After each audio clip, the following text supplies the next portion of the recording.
तो अब हम डिस्कस करने जा रहे हैं परंपरागत कृषि विकास योजना के बारे में, जो कि ये भी बहुत इंपॉर्टेंट स्कीम है हमारे आने वाले एग्जाम के लिए। ठीक है, तो देखिए ये स्कीम आता है 2015 में। नोडल मिनिस्ट्री ऑफ एग्रीकल्चर है और ये एक सेंट्रली स्पॉन्सर स्कीम है। सो 60-40, 9-10 और 100% का कंट्रीब्यूशन होगा। 100% कहाँ पे? Union territory, without legislature, without legislature. ठीक है, अब एक बात बताइए, 2015 क्या ये ईयर आपको याद रहेगा? हो सकता है एग्जाम में आप कंफ्यूजन में आके 2015 की जगह 2016 मार लो। इतने सारे स्कीम है, इतने सारे ईयर हैं, याद रहना मुश्किल है कि नहीं है? हम क्या करेंगे, हम एक स्टोरी बनाने की कोशिश करेंगे। इमेजिन करो एक लड़की है। ठीक है, दोनों को आपस में इश्क है, दोनों को आपस में मोहब्बत है, दोनों को आपस में प्रेम है। समस्या क्या है? समस्या ये है कि ये दोनों हैं दूसरे धर्म के। समस्या तो बहुत बड़ी है। अब लड़का जाता है अपनी माता जी के पास, अपनी माता जी से बोलता है कि मम्मी मुझे एक लड़की पसंद है। देखिए समस्या क्या है कि वो दूसरे धर्म की है। बताइए क्या मैं उससे शादी करूं? मम्मी क्या बोलेगी? नहीं, ये हमारी परंपरा के खिलाफ है, ये हमारी परंपरा के खिलाफ है। अब देखो, परंपरा प्रेम के बीच में आ रही है, परंपरा इश्क के बीच में आ रही है कि नहीं आ रही है? किसी, अब मेरी बात बड़ी ध्यान सुनो, किसी महीने में 15 तारीख बीच में आती कि नहीं आती है? आती है कि नहीं आती है? आती है। मिड डेट है, किसी महीने का 15 तारीख बीच का डेट है। अब देखो, हमने क्या इमेज क्रिएट किया?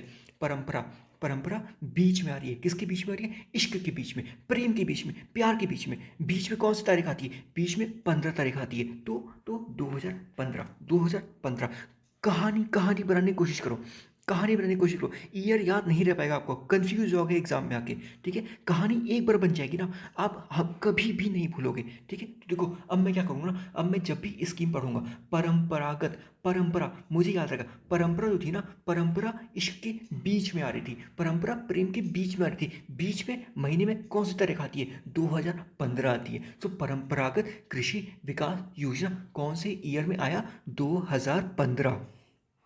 2015।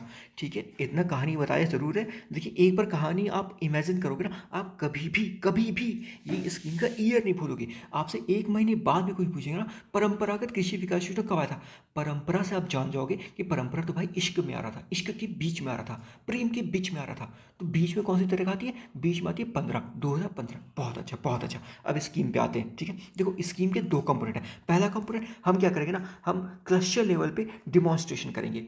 ठीक है, इसमें क्या होगा कि 20 हेक्टेयर या फिर 50 एकड़ के लैंड पे, ठीक है, 50 एकड़ या फिर 20 हेक्टेयर के लैंड पे डिमॉन्स्ट्रेट किया जाएगा ऑर्गेनिक फार्मिंग को using various advance technology, latest technology, ताकि फार्मर के पास अवेयरनेस क्रिएट हो कि भैया हाँ, ऑर्गेनिक फार्मिंग से भी हमारा काफ़ी बेनिफिट हो सकता है। ठीक है, पहला कंपोनेंट क्या है कि हम क्लस्टर लेवल पे डिमॉन्स्ट्रेशन करेंगे। दूसरा कंपोनेंट क्या है कि हम इंडिविजुअल फॉर्म लेवल पे, एक छोटे फॉर्म लेवल पे किसान को एक मॉडल ऑर्गेनिक फॉर्म क्रिएट करके ये बताने की कोशिश करेंगे कि कैसे कैसे वो अपना कन्वेंशनल लैंड जो है ना, वो ऑर्गेनिक फार्मिंग में बदल सकता है। ठीक है, जो लैंड यूज़ करेंगे हम लोग, वो 1 हेक्टेयर पार्सल होगा, 1 हेक्टेयर के आसपास का लैंड होगा। ठीक है, ये याद रखिएगा कि 50 एकड़ है, 50 हेक्टेयर नहीं, गलती से 50 हेक्टेयर मत मान लिया, 20 हेक्टेयर या फिर 50 एकड़।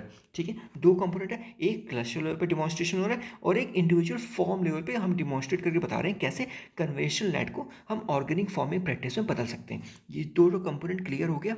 ठीक है, अब हम पढ़ते हैं की फीचर के बारे में। देखो बहुत छोटा स्कीम है, कुछ है नहीं स्कीम में, बड़े छोटा स्कीम है, हम जल्दी डिस्कस करते हैं। देखो ये जो एक स्कीम था, national mission of sustainable agriculture.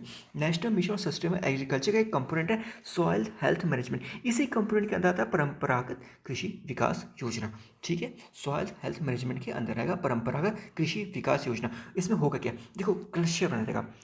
50 एकड़ ऑफ लैंड, 50 एकड़ है, 50 हेक्टेयर नहीं है, याद रखना। 50 एकड़ ऑफ लैंड का एक क्लस्टर बनेगा जिससे 50 से 50 से ज़्यादा फार्मर आ सकते हैं। ठीक है, और ये क्लस्टर कितना बनेगा?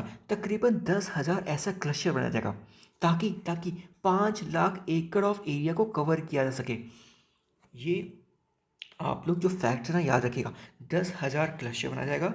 10,000 क्लस्टर किस लिए? ताकि 5 लाख एकड़ ऑफ लैंड के एरिया को ऑर्गेनिक फार्मिंग के अंडर कवर किया जा सके आने वाले 3 सालों में। ठीक है, दूसरा इंपॉर्टेंट फीचर हमने देख लिया। अब देखो फार्मर क्लस्टर बनाएगा तो फार्मर कुछ ना कुछ तो मिलेगा ना बेनिफिट।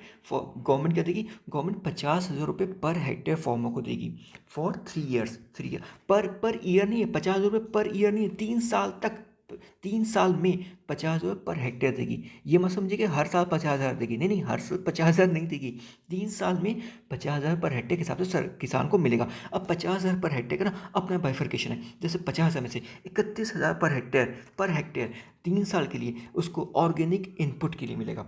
ठीक है, 8,800 रुपये पर हेक्टेयर उसको वैल्यू एडिशन या फिर मार्केटिंग के लिए मिलेगा।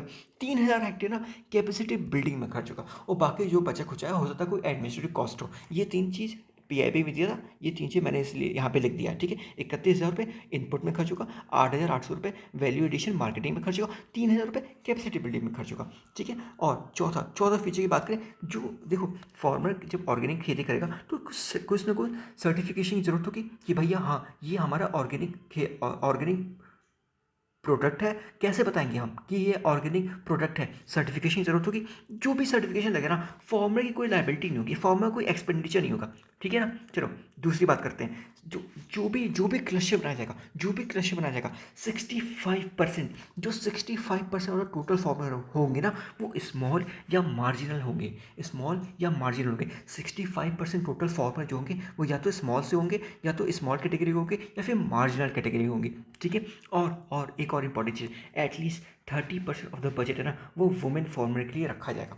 वुमेन फार्मर को केंद्र में रखा जाएगा, इसलिए 30% बजट जो है वो वुमेन स्पेसिफिक रखा जाएगा। ठीक है, 30% वुमेन स्पेसिफिक। ठीक है, और पीजीएस सर्टिफिकेशन भी प्रोवाइड किया जाएगा, cluster based PGS certification provide किया जाएगा। ठीक है, ओके, हमने निकाला था, हमने सब कुछ डिस्कस कर लिया और कुछ बचा नहीं है।